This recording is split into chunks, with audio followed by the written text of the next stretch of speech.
Halo Sobat Planters, perkenalkan nama saya Wesley Baktiar Samosir dengan NIM 2433076111074. Di video kali ini saya akan menjelaskan alur pengolahan kelapa sawit berbasis furab yang berawal dari tandan buah segar menjadi crude palm oil. Kita langsung saja ke videonya.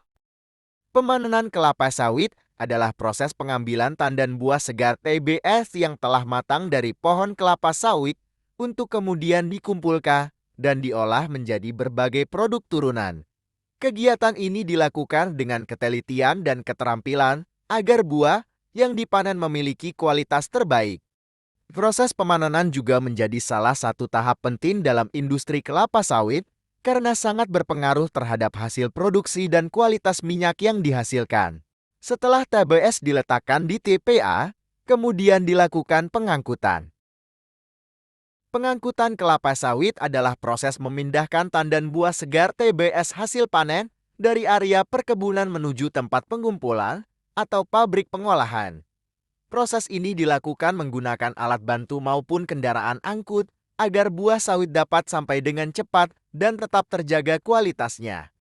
Pengangkutan yang baik dan tepat waktu sangat penting untuk menjaga mutu hasil panen serta mendukung kelancaran proses produksi kelapa sawit. Jembatan timbang memiliki fungsi untuk menimbang bahan baku proses, yaitu TBS atau tandan buah segar, yang diterima dari para pemilik sawit atau dari kebun untuk diproses dalam pabrik kelapa sawit, dan juga untuk menimbang produksi minyak sawit atau CPO. Kedua stasiun penerimaan akan diolah di dalam PKS sebelum didorong menuju loading ram, tempat penampungan buah sementara. Stasiun sterilizat atau perebusan. Di stasiun ini, buah akan direbus selama 1 hingga 2 jam. Bertujuan untuk menonaktifkan enzim-enzim lipase. 4. Stasiun treasure. Di stasiun treasure ini, tandan buah segar yang sudah direbus akan dipisahkan dengan cara pembantingan di dalam treasure, yang akan dipisahkan menjadi 2 bagian, yaitu tandan nong dan brondolan.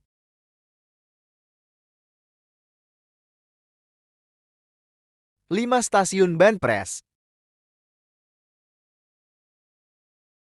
Stasiun ini berfungsi untuk meminimalkan losses dengan cara memeras janjangan nong dengan menggunakan mesin MT bandpress, di mana kandungan minyak yang ada pada jenjangan nong akan diperas dan kembali diolah ke dalam pabrik.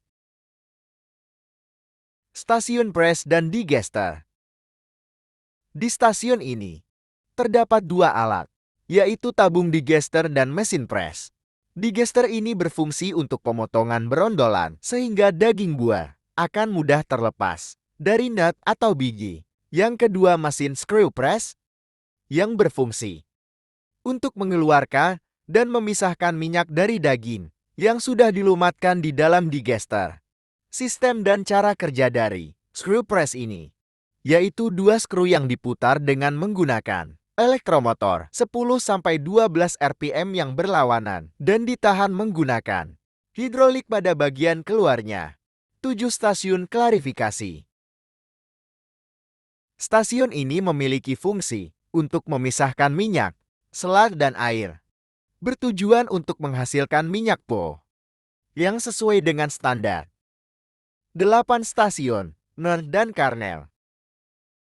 Stasiun ini memiliki fungsi untuk proses pengolahan nut atau biji, mulai dari pemisahan nut dari fiber, hingga pemecahan nut menjadi kernel dan cangkang yang kemudian dijadikan sebagai bahan bakar, atau dapat dijual kepada pihak yang lain, dan kemudian kernel yang akan dikirim ke dalam tangki bunker, di mana di tangki bunker ini, karamel akan ditampung sementara sebelum dijual kepada pihak pembeli. 9. Stasiun boiler. Stasiun boiler ini memiliki fungsi untuk mengubah air menjadi uap atau yang biasa disebut juga dengan steam. Di dalam dapur, boiler dan steam yang dihasilkan, inilah yang akan nantinya digunakan untuk memutar turbin dan kebutuhan pengolahan dalam pabrik kelapa sawit. 11 stasiun penimbunan PMKS. Stasiun penimbunan atau storage tank memiliki fungsi untuk menampung hasil dari PMKS atau hasil pengolahan produksi, baik itu PO maupun pump karnan atau PK. Sebelum dilakukan penjualan kepada pihak pembeli. Labanang al Yaw